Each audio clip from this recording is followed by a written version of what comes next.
Hello বন্ধুরা, আরও একটা নতুন ব্লগ নিয়ে তোমাদের সামনে আমি হাজির হয়েছি। তো আজকে আমি কি করব, কোথায় যাব, সবটাই তোমাদের সাথে শেয়ার করব। তো এখন ঘড়িতে বাজে সন্ধ্যে 6টা, আর এখন আমি বেরিয়ে পড়ব। তো কোথায় যাচ্ছি সেটা দেখার জন্য কিন্তু অবশ্যই সাথে থেকো।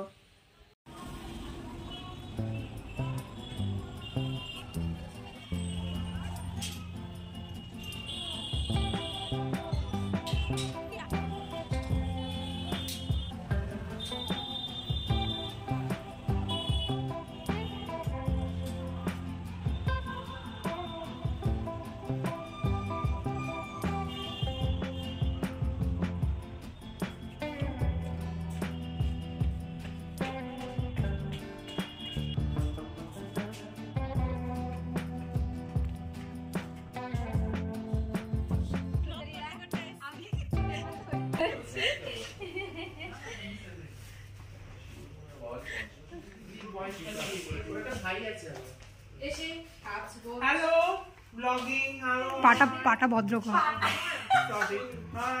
সব সময় ছেড়ে। Thank you. আজকে আসলে আমাদের ম্যামের বার্থডের খাওয়া দাওয়া ছিল। ওনার বার্থডে চলে গেছে অনেক দিন আগে, বাট খাওয়া দাওয়াটা পেন্ডিং ছিল। তো সেই কারণেই আজকে সেই খাওয়া দাওয়ার ইনভিটেশন ছিল। তো কেক কাটিং করে নিচ্ছে এখানে। তো এই কেকটা আমি নিজের হাতে বানিয়েছিলাম, শর্টসের ভিডিও তো আমি পোস্ট করেছি। সেই কেকটাই এখন কাটিং করা হচ্ছে আর সবাইকে খাওয়ানো হচ্ছে। তো সবাই মোটামুটি খেয়ে কিন্তু বললো যে বেশ ভালোই হয়েছে, আর মিষ্টির পরিমাণটাও একদম পারফেক্ট ছিল। তো এইভাবেই ছোট্ট করে আমরা সেলিব্রেট করলাম ম্যামের বার্থডেটা। তারপর ম্যামকে একটা গিফট দেওয়া হয়েছিল, সেই গিফটটাই ম্যাম এখন আনবক্সিং করছে। তো তোমরা বলতে পারবে কি গিফট আছে? আসলে এটা একটা রাধাকৃষ্ণের ফ্লাওয়ার ভাস হয় না, সেই রাধাকৃষ্ণের ফ্লাওয়ার ভাস গিফট করা হয়েছিল ম্যামকে। তো ম্যাম দেখে বলছিল যে এই তো ফ্লাওয়ার ভাসটা দিয়েছো, আমার ছেলে না ভেঙে ফেলে, কারণ ও তো সব কিছুই খেলতে গিয়ে ভেঙে ফেলে। তো ম্যামের দেখে খুবই পছন্দ হয়েছিল গিফটটা। তারপর ওখান থেকে আমরা সবাই মিলে চলে এসেছিলাম কলকাতা ক্যান্টিন ফ্যামিলি রেস্টুরেন্টে। এটা অ্যাকচুয়ালি রয়েছে দমদম এয়ারপোর্টের ওখানে রয়েছে এই রেস্টুরেন্টটা। তো বেশ সুন্দর সাজানো গোছানো ছিল, ছোট্টর মধ্যে, বাট ডেকোরেশনটা কিন্তু খুব সুন্দর ছিল।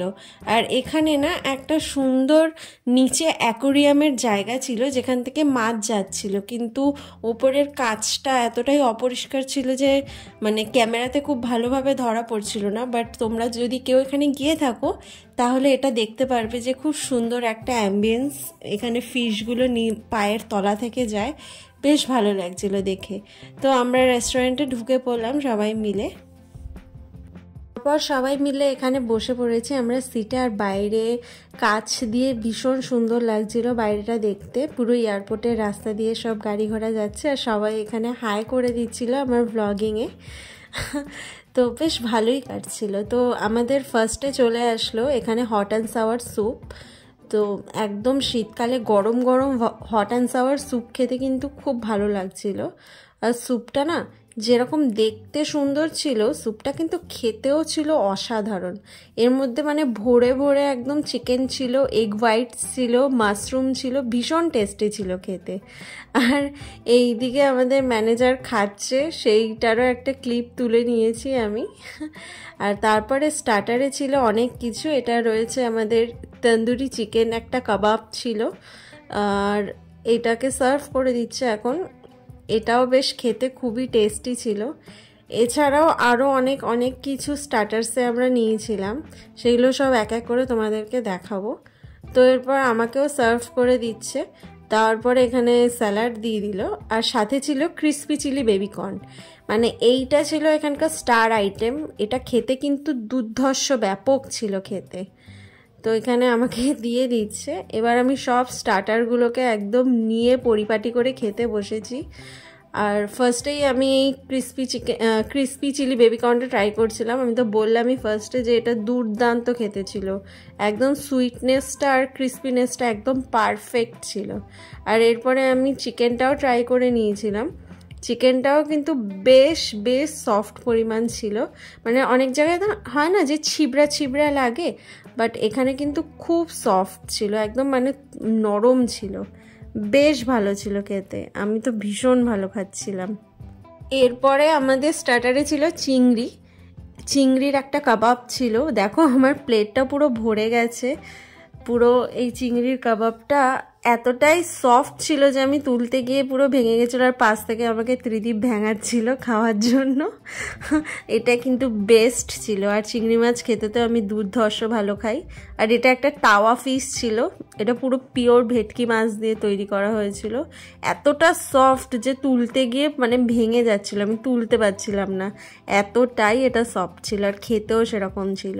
তারপর ওরা অর্ডার করে নিয়েছিল হচ্ছে বিরিয়ানি, বাট আমি বিরিয়ানি অতটা ভালোবাসি না বলে আমি এখানে ফ্রাইড রাইস আর চিলি চিকেন অর্ডার করেছিলাম। আর এইদিকে আমাদের ম্যানেজার এক মনে বিরিয়ানির দিকে তাকিয়ে রয়েছে, বিরিয়ানি লাভার। আর এখানে আমাকে সার্ভ করে দিচ্ছিল। এটা একটা মিক্স ফ্রাইড রাইস ছিল। এখানে চিংড়ি মাছও ভরে ভরে ছিল, আর এগ চিকেন এগুলোও সব ভরে ভরে ছিল। আর ভেজিসের পরিমাণটাও অনেকটা বেশি ছিল। চিলি চিকেনের কালারটাও যেরকম সুন্দর ছিল, খেতেও কিন্তু দুর্ধর্ষ ছিল। আর ওই দিক দিয়ে ওদেরকে বিরিয়ানিটা সার্ভ করে দিচ্ছে। তো অ্যাট লাস্ট আমি আমার প্লেট নিয়ে বসে পড়েছি ট্রাই করার জন্য। ফ্রাইড রাইসটা খুবই টেস্টি ছিল। সত্যি কথা বলতে এখানকার খাবারগুলো কিন্তু খেতে দুর্ধর্ষ ছিল। বিরিয়ানিটা একটু অ্যাভারেজ ছিল, বাট বাকি যে খাবারগুলো ছিল সেগুলো দুর্দান্ত ছিল। তো সবশেষে কোল্ড ড্রিঙ্কস দিয়ে আমাদের খাওয়া দাওয়াটা শেষ করলাম।